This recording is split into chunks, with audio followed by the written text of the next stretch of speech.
Hey everyone, Andy Raffel from eTeknix.com, and as we know, the 5500 XT from AMD launched not too long ago, and today we're going to be looking at the Gaming OC model from Gigabyte. Let's do this. The Patriot Viper Gaming V380 headset shows us how affordable doesn't mean having to compromise. With great build quality, a built-in USB sound card, powerful 53mm drivers and environment noise cancellation microphone, it offers everything a modern gamer could ask for. And of course, it also has RGB. Click the link in the description below to find out more. So generally when there is a graphics card launch, either on the AMD side or the Nvidia side, we normally find ourselves looking at models from Gigabyte. We have a really good relationship with them, and they always seem to send us pretty much the same model. I really do wish that they'd start sending some Aorus models, because they're the ones that personally I get quite excited about. But yeah, what we've got here is a Gaming OC. The card itself, well, it looks like every other Gaming OC, and I've actually said this in previous videos that kind of getting a bit bored of the Gaming OC model. I do kind of get the mentality behind it of if it's not broke, don't fix it. But to me, just do something that just shakes it up a little bit. Maybe because it's AMD, add some red, but I don't know, then I'd probably complain because it's got red on there and I want a system that's blue, and that's going to create problems with it. But either way, I digress. Let's move on. What we've got is a typical kind of wind force cooler with a triple fan design. It is something that is tried and tested, and it's worked for many, many years. The backplate is kind of not metal, but not plastic. It's more of a kind of ABS injection molded kind of thing. In terms of RGB, there isn't a great deal going on. We simply have the Gigabyte logo up here, which of course can be tuned and kind of changed about to your specific styles within the RGB Fusion 2.0 software. Which, side note, because I had to use it the other day, is terrible, terrible software. I'm sorry Gigabyte, you're probably not going to like this, but you're not the only ones out there. I don't think there's actually any brand who make decent software for changing RGBs. RGBs? Is that even a word? I don't know. Let's move on. Either way, let's talk about specs. So obviously, if you're going to go out and buy a 5500 XT, you get the choice of kind of what you want to do. You could go for a 4 gig model. You could go for an 8 gig model. I typically find that if you're going to go for something with 8 gig of memory, then it is going to fare a little bit better when it comes to higher resolution. So 1440p and even 4K. Not that you're going to go out there and buy a 5500 XT to play at 4K, but 1440p isn't exactly impossible with a card like this. So you've also got to think the price of like 4K monitors and things like that. Are you really going to spend that money on a 4K monitor and then sort of, you know, skimp out on the graphics card? Probably not. Now, while I'm talking about pricing, let's talk about kind of what you actually get with this specific card. So if you wanted to go for the 4 gig model, you're looking at £180 in the UK or $189.99 US dollars. If you wanted to go for the 8 gig model like I've got here, then you're looking at £203 or $199.99 US dollars. Now, it is worth noting that there is a non-gaming OC model that's going to come in about $10 cheaper, about £10 cheaper. So really it depends on what games you're going to be playing, if that extra kind of VRAM is going to come into it, and also what kind of resolution and everything you're playing as well. Personally, I think for the extra money, the 8 gig is probably worth it because it's going to give you that extra future proofing at the end of it. But how much is that really going to make a difference in terms of real world performance? Well, that's something that we'll look at in a second. But it's definitely worth noting that the price of the competition, so we're talking 1650 Super and then 1660, which I'm going to be honest, I've looked at the performance already, done it all, and this does perform better, but those are cheaper cards and they come with GDDR5, at least the 1660 does. And it comes with less memory, 6 gig instead of 8 gig. So there's a few trade-offs. Basically what I'm trying to say is more expensive card has more features and therefore is better. But make your own minds up. Let's look at the performance and run them glorious benchmarks.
So you've seen the kind of performance for yourself, and like I said before we actually rolled the charts was, yes, more expensive card gets you more features and therefore consequently better performance. You're getting 8 gig over 6 gig. You're getting GDDR6 over GDDR5 when comparing against the GTX 1660. Obviously, if you want to go that little bit higher in terms of competitive price point, then you are going up to sort of 1660 Ti. But then, you know, that's clearly going to do better because of look at the price in comparison to this. It's one of them weird ones as well, because you do have to look at where the 5500 XT falls in comparison to, say, a 5600 XT. There's that whole stigma, and I've probably flamed Nvidia for it more than AMD, because Nvidia's stack is so huge now that it makes it very, very tricky to buy a card. Because, and I say this in every video, do you go out and buy a gaming OC model, which is pretty much their high end, like MSI have the Gaming X, Asus have the Strix, and you're always going to pay a premium for that because you're getting a better cooler and things like that. And I will talk about cooling performance in a minute, because Gigabyte, you've got it so wrong with this card. I'm sorry, but you just have. But basically the whole point is, do you go out and buy the high end of this series, so 5500 XT, or do you buy a low end of the 5600 XT? And it's exactly the same for the 5600 XT up to the 5700, then the 5700 to the 5700 XT. Obviously, the higher up the stack you go, the bigger the gap kind of gets. And Nvidia, like I say, are probably the worst for it with the 1650, 1650 Super, 1660, 1660 Ti. I mean, they're so kind of similar that you could literally buy a gaming OC model of the lower end card and it would be more expensive than the low end model of the higher end card. It's just getting a little bit ridiculous, and I feel really kind of sorry for the consumer but glad for the consumer, because as a consumer, I guess it does give you a lot more kind of decisions, and you basically have the buying power yourself. But it can also be very, very complicated. Unless you're an expert in the industry or an enthusiast and you kind of understand it all, then yes, you're going to be sport for choice and you're going to love it. But as a novice user coming in, you're just going to be sitting there scratching your head thinking, what do I do? What do I go for? And I'm hoping that maybe this video and some of our other videos have actually helped with that and given you a better understanding as to, I don't know, how kind of where the stack lays and what ones you should go for and so forth. Now, there was one thing that I wanted to touch on with this, and that came down to acoustics, power consumption, and temperatures. Pretty standard affair, I guess, you know, in terms of what we'd expect beyond the acoustics and the power consumption, but really the temperatures were pretty damn atrocious. And I'm going to blame this down to the cooler because, like I say, it is a tried and tested method, but maybe there's just something with the 5500 XT that it just can't expel that heat quick enough that the temperatures were just absolutely ridiculous. We're talking up to sort of 20 degrees difference between the competitive rivals from Sapphire, admittedly it was only a 4 gig card, and then the MSI Gaming X, which admittedly you're going to pay more for because it is a premium card and you get a better cooler. But 20 degrees is a lot to sort of, you know, have to swallow. You'd expect that where it came out with these acoustic values that you saw in the benchmarks, you'd expect maybe that would, okay, acoustics are a little bit higher than what I expect, therefore the temperatures are going to be good, but they weren't. Everything was kind of higher. The power consumption was higher. Maybe something could be changed on a V-BIOS, but I think, I don't know, it's still within the remits that AMD actually put out there, so maybe it's nothing to worry about. I just looked at the competition and sort of thought, well, where does this really lie? And I don't know, it's a bit of a tricky one for me. So could I recommend that? Maybe not. Obviously, the other side of it is overclocking. We want to see how far we can push things, and we do it in the typical way. We go into MSI Afterburner, we run GPU-Z, we check for stability in 3D Mark, and then we actually check to sort of see how stable that is in 3D Mark as well as in Ghost Recon Wildlands. So yeah, in terms of overclocking, let's talk about what we were able to get. So for the most part, we was actually able to max out the slider on the memory to 1860 MHz from its original stock speed of 1750 MHz. In terms of the GPU core clock, we were able to actually increase this, giving us a consequent boost clock from 1845 MHz up to 2045 MHz. That means that the default kind of game clock, or whatever they're calling it these days, went from 1737 up to 1937 MHz. So obviously these are pretty decent numbers, but let's see exactly how that kind of relates to your real world performance in terms of the synthetic benchmark and also in Ghost Recon Wildlands at 1080p.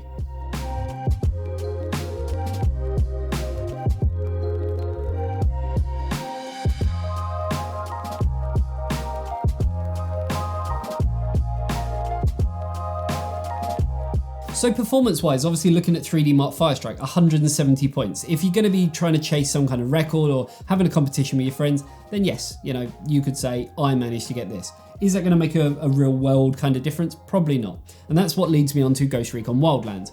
We're talking less than 2 frames per second difference. And obviously with overclocking, you are going to get a trade-off in terms of acoustics, temperatures, and power consumption. And with a card like this, where I've already sort of commented about the temperatures, I don't think that you really want to be going down that route of overclocking because it's not exactly going in your favor, should we say. So what I'd say is if you are going to buy this card, then yeah, maybe look at keeping it at its stock values. Let AMD do its own thing by boosting when it needs to and drawing back down when it needs to based on the variables in place, such as temperature, acoustics, and so forth. Can I recommend the 5500 XT Gaming OC as a card in general?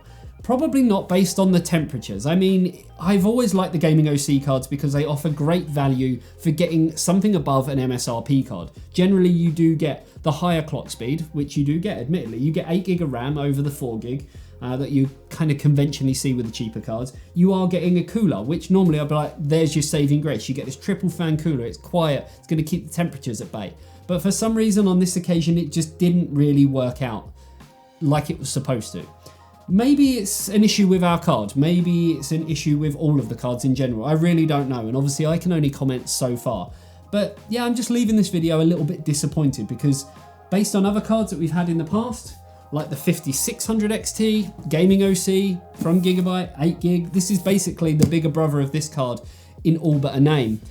I don't know, this performed amazing. I recommended this to so many people and I know people who have actually gone out there and bought this specific card. But this one, it's just, something is letting it down. Performance-wise, it was great. It was where I expected it to be. It traded blows with the more expensive MSI card, which comes in at about 20 quid more expensive than this. But the MSI card was cooler, it was quieter, it was better in all of the ways that MSI have made their card compared to Gigabyte. So yeah, a bit of a tricky one. Let me know in the comments section below what you think. Are you kind of in agreement with me that something's just letting it down on terms of kind of the cooler more than anything? And yeah, let me know what card you'd actually go for. Would you go for a 5500 XT? If you would it be this one? Or would you go for maybe the bigger brother? Or even beyond that, 5700 XT?